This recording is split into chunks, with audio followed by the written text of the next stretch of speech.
Welcome back to another episode of Weeble Slice. So make sure you like, comment, share, and subscribe to the channel. And yes, like the video.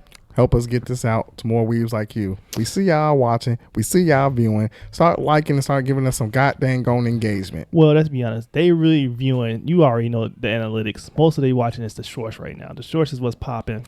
But come on over to the long form content. Now, we're going to wrap it all up. Today is the last recap for Solo Leveling and Season 2, right? Now, Season 2 overall was epic. I'm not going to sit here and lie. It was lit. It was really epic. It was lit. It was epic. A lot of people, they kind of upset that it's not going to be back for a long time. Basically, have you heard what the director said of Solo Leveling? No. He said they working on a few other anime projects right now, so they don't know when they going to actually drop the next season of Solo. I think that's cap. I said, man, don't play around with my emotion like that. I think it's cap. I think they know. I think they say that so they don't get hung up on some timeline. So they say they don't know when they actually do. I guarantee it'll be back by next year. Because when you have something that is literally, paying the bills out here, they're not going to let it go too long, 2-3 years before, you get another. Because think about it. Season 1 happened. Then it's like, okay, why are we making this? We're going to do the movie. After the movie, boom, here come the new, a couple of months later. They know what's a cash cow when they see one. So I think it's cap. Listen, I would 100% agree with you on that. Because why would you I'm not saying not work on other projects, but why not prioritize this when it's the highest rated anime show on the whole Crunchyroll app? That's why I'm saying it's cap. It don't make sense. It's cap. It don't make sense. And money makes sense, right? But let's get into the recap. So we basically left right off of the last episode of last week. Now, Jinru just finished beating, as you can see on the screen, Biru. Now we get to see the shadow extraction for the first time, but we're going to say that for later. So we get into the part he finally defeat Bureau, and he actually changed his attention to Shahane. And he let's go and see what she can do to get her, repaired. So he get over there. He's like, what can I do? What can I do? And he just came to him. He's like, what's the healer at? So they brought the body over there. And well, remember he told him, hey, turn that camera off. Oh, you're right. I'm gonna break it. You're right. So you know what I'm saying, because pretty much he didn't want to get out what his real power was. And he said, whoever here, pretty much I can kill you. I mean, he didn't say it, but it's like an unspoken word. It's inferred. You know what I'm saying? So he pretty much turned the camera off. He grabbed Byagan's body. And he pretty much puts it next to hers. He says arise to that joint, and then without him even saying nothing, he goes over and he heals him on his own. The crazy part about that, you read the manga, right? Yeah. So the manga, he actually did multiple attempts, and the third attempt worked. But in the show, they cut that out, actually, little nugget, and he did it on the first attempt. And he did arise, and he said he told the tiger leader, he must really had a real good heart because he was speaking to me, and he wanted to go heal her on his own because he didn't give him any commands. He just went in and did it on his own. And then, go ahead and continue. So pretty much he goes and heals her, gets her out of mortal danger. Then the Tiger Guild leader says, hey, I know he'll be a good fit for you, but hey, he ain't really like fighting. Can you just let him go? And he said, man, this is the second time you put your hands on me. Yeah. But at least this time you asking nicely. But I was thinking the same gosh dang on thing. And then he extracted him and let him, go. But before he left, he gave a final smile and salute to his longtime friend, which was pretty much a touching little moment, for everybody. So then from there, it was pretty much cleanup crew. Yeah, time to get back to work. You know what I'm saying? He sent them on their way to go ahead and just start getting them out of there because all of them battered, bruised, and abused. And so he said, man, I'm about to go back to work. They get in the aircraft and they trying to fight for their life just to get off the island. And he still had to come save them again when him and Kaizo came and stop. Hey, Drippy Woo was in his bag on that part. Hey, he was like, all you see is just the electric sword. And he said he saves us again. God dang. So, you know what I'm saying? So now not to cut you off, and then since the king and the queen for that matter was killed, and the ants started scattering everywhere at this point. So they try to attack the mainland, and now we transition back to the cave. Jin Woo's in the cave. He extract Biru, right? And it turned completely dark. And Jin was like, what the heck is going on? He confused, right? So he get out of darkness, and he see a big old egg hatch. And then you see Biro shadow form. I said, oh, it's about to get real. So he about to walk away, and Biro spoke to him like, hey, master. And he like, hold on, did you just talk to me? He said, Yes, I did. Give me a name. And you just saw Jiru's face. He like, hold on. Just because he must be a whole nother level, because none of my other shouts can talk to me. You said you wanted to say something. Yeah, because I was going to say, they didn't even really explain how he came up with the name. So a lot of people don't know, but Jinru read a book about bugs, and the name of the book was called Biru, and that's how he got the name. It just kind of like, it didn't come off the top of his head, but you wouldn't find that out in the anime because they don't have a lot of time for like small details like that.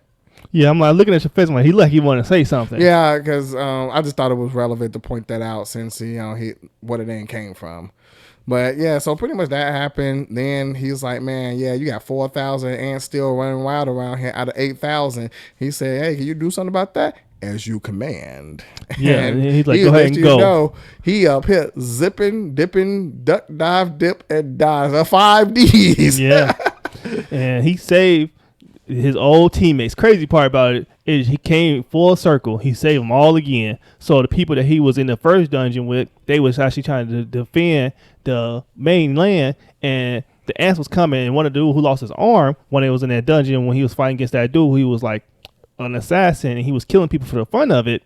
He was about to get killed, but Biro came to the rescue and saved him too. And then the girl that was the healer that originally had a crush on our boy was like, it had to be Jinwoo. Well, yeah.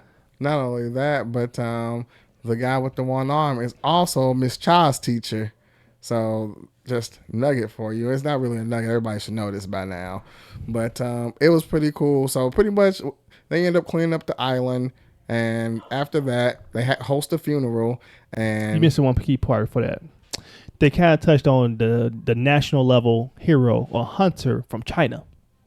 And this is before the funeral. So the ants got to China, or the little ones that's left over anyways, got to China, and the guy, they was like, we gonna bomb the ants, and he like, nah, let me test out my strength. He do like a little double slash and just evaporate all the ants that was remaining in China.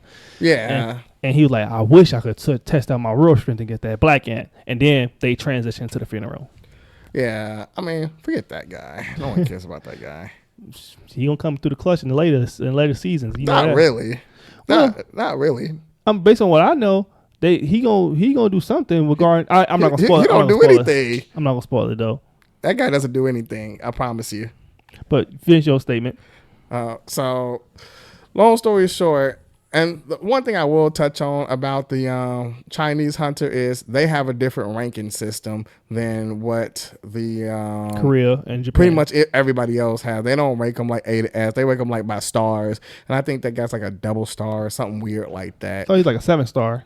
He's some type of, I forget how many stars, but pretty much they go do it by stars, and he's pretty much their strongest one. But he's just pretty much equivalent to an S. He's not national. Oh, okay. Yeah, so yeah, because the 5 national hunters, he ain't one of them. And he would have got whooped on too while he talking. But yeah, I don't think that he would have been able to take them, but that's a different topic for a different day. But long story short, so the funeral happens, and they out here criticizing your boy because some people saying, well, he should have came up front instead of coming on the back end, and everybody saying, well, at least he came at all, because hell, we wouldn't even have a world to come back to. So everybody like on one end of the spectrum or other, but the Tiger Guild leader says, hey man, hold your head up high, because without you, we wouldn't be here, and you ended the suffering. So be proud of that. Yeah, that was a good point. That was just like a touching moment, just to kind of show you like the version of their relationship with each other. So then, this episode was really chill. It was like probably really the most chillest episode. If you had to rate it out of everything, it's probably like a B. It's not those. Because it's it was anticlimactic because it really didn't give you a whole bunch, I'm sad because it didn't give you a lot to look forward to for the next season because of where it ended. Yeah, so now he was talking to the person who's head of the association, right? And he like, so with all this great power, what are your next plans? Gun ho. Yeah, he's like, what are your next plans? So he was like, well, now he really didn't hint at it. He driving home, and he on the highway. No, he said, I'm gonna start a guild. Yeah, that's my bad. Yeah, you're right. He flat out told him. He said, man, I want to start a guild. My bad. Yes, he said he want to start a guild because That's why he was calling his friends, because he was telling him like, "Hey, we ready to start the guild. Let's get started on it." And his sister like, "Can I join the guild too? Can I?" No, join? that's not his sister. That was the other girl. That's our friend. Yeah, my bad. Because she's a hunter. But yes, he's like, "Can I join the guild too?" And he's like, "I gotta go. I'm gonna talk to you guys later." And he was wondering like, why the traffic is so stopped. Like nobody's moving. So your boy called him right back up. Like, "Hey, it's a gate that's going on right now. We need a hunter, but they ain't gonna be there for several hours. So if you can you go ahead and check it out for us?" So he's like, "All right, let me go ahead and check it out." So he pull up, and one of the people from the association is already there, and he was like, "Hey, you can't come in here." And he's like, "Here, he go to the phone, man." And he's like, "Oh, my bad." No, they didn't even enact that part. That was the crazy part, because one, that person that stopped him from coming to the gate is actually a female in the manhwa, not a dude, and they didn't even really reenact that part. It was more like a relaxed episode, just putting us back down and getting us ready for the red carpet for the next season.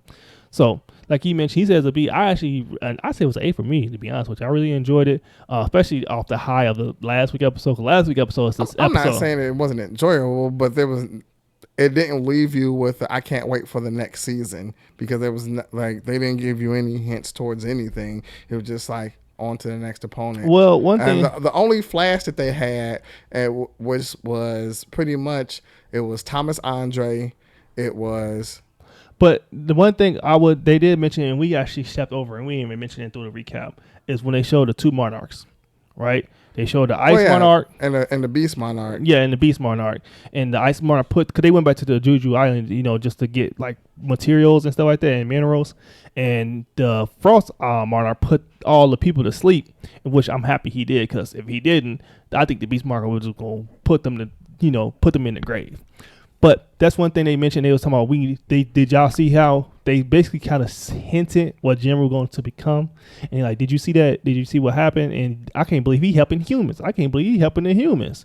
And they kind of foreshadowed that he on that point. And if you're a manga reader, you know what he is. Well, not only that, but then it was like, do you sense that? And it was Jinwoo's dad that was just sitting back there, like pretty much keeping the tabs on them, because he know what time it is. Oh yeah, because he know what's going on. Well, yeah. So that's about that. So now we have this particular episode and this season. You guys let us know, did Solo season 2 live up to the hype? Now we know the answer over here, but we want you guys' opinions as well. Hey, y'all speculate. When do y'all think the next Solo season's coming out? Let us know down in the comments. Let us know, what did you think of the season overall? Give us a grade, F through S. Let us know down in the comments and tell us why. All right, I think that's about it. So as always, we're Weeble Slice, and we are out.